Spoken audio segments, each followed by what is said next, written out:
Magandang araw! Susuriin natin ngayon ang isang bar graph. Ang bar graph ay isang halimbawa ng grapikong representasyon na nagpapakita ng pagkukumpara na may kinalaman sa bilang. Ang pamagat ng halimbawang graph na ito ay nakalagay sa itaas na bahagi ng graph. May mga pagkakataong ang pamagat ay sa bahaging ibaba matatagpuan. Malalaman sa pamagat kung tungkol saan ito. Dapat ay may pattern o pantay na unit ang gagamiting numero sa graph.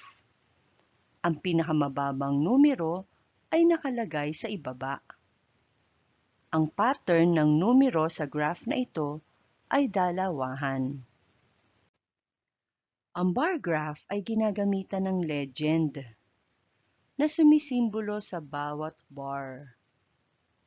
Sa graph na ito, ang kulay asul na bar ay sumisimbolo sa bilang ng mga tatay ng mga mag-aaral sa ika-6 na baitang na pumunta sa Parents Orientation ng God's Hands Elementary School noong Agosto taong 2022. Ang kulay kahel naman ay para sa bilang ng mga nanay na dumalo roon. Ang dami ng ibang tagapag-alagang pumunta sa nasabing okasyon ay sinisimbolohan dito ng bar na kulay abo.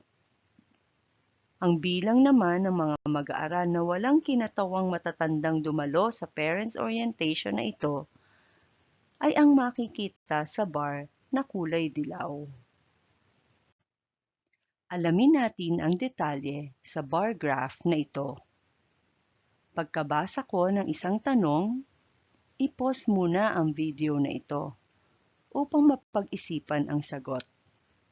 Kapag handa ka nang malaman ang sagot, i-play muli ang video para dito. Ano ang pamagat ng bar graph na ito? Ang pamagat nito ay mga magulang at tagapag-alaga ng mga mag-aaral sa ika-6 na baitang na dumalo sa Parents Orientation noong Agosto 2022 sa God's Hands Elementary School. Aling pangkat ang may pinakamaraming dumalong tatay sa pagpupulong na ito? Pangkat matulungin. Ayon sa legend, ang kulay na kumakatawan sa tatay ay asul. Sa pangkat maagap, may 3 tatay na dumalo sa orientation. Sa pangkat masipag, ay may 8 tatay na dumating doon. Sa pangkat matulungin, ay 9 na tatay naman ang pumunta. 4 na tatay naman ang nakita roon mula sa pangkat mapagbigay. Maaari din nating makita ang sagot sa pamamagitan lamang ng pagtingin kung aling asul na bar ang pinakamataas. Ito ay ang nasa pangkat matulungin. Aling pangkat ang may pantay na bilang ng mga dumalong tatay at nanay? Pangkat masipag.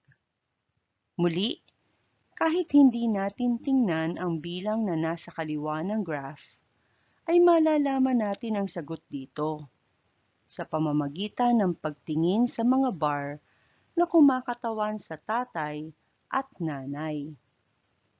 Kapag tiningnan natin ang kulay asul at kahel na mga bar sa bawat pangkat, ang may pantay na haba ng mga bar ay ang nasa pangkat masipag. Ilan ang dumalong ibang tagapag-alaga sa pangkat mapagbigay? Mababasa natin sa ibaba na ang huling pangkat ng bar ang nagbibigay ng impormasyon tungkol sa pangkat mapagbigay. Ayon sa legend, Ang kulay abo ay nagpapakita ng dami ng iba pang tagapag-alaga, yung hindi magulang. Kung titingnan natin ang numero sa kaliwa ng bar graph na ito, ang taas ng kulay abong bar sa pangkat mapagbigay ay nasa pagitan ng bilang 8 at 10. Ito ay nangangahulugang ang numero sa gitna nito, ang 9, ang bilang ng iba pang tagapag-alaga ng mga mag-aaral sa ika-6 na baitang sa pangkat na ito na dumalo sa nasabing parents orientation.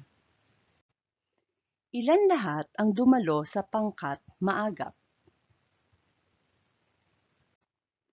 Base sa nakatala sa ibaba ng graph, ang unang pangkat ng bar ay nagpapakita ng mga impormasyon para sa pangkat maagap.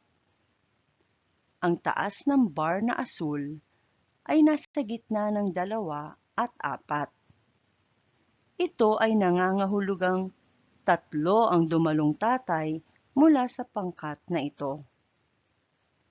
Ang taas naman ng kulay kahel na bar ay nasa gitna ng 4 at 6.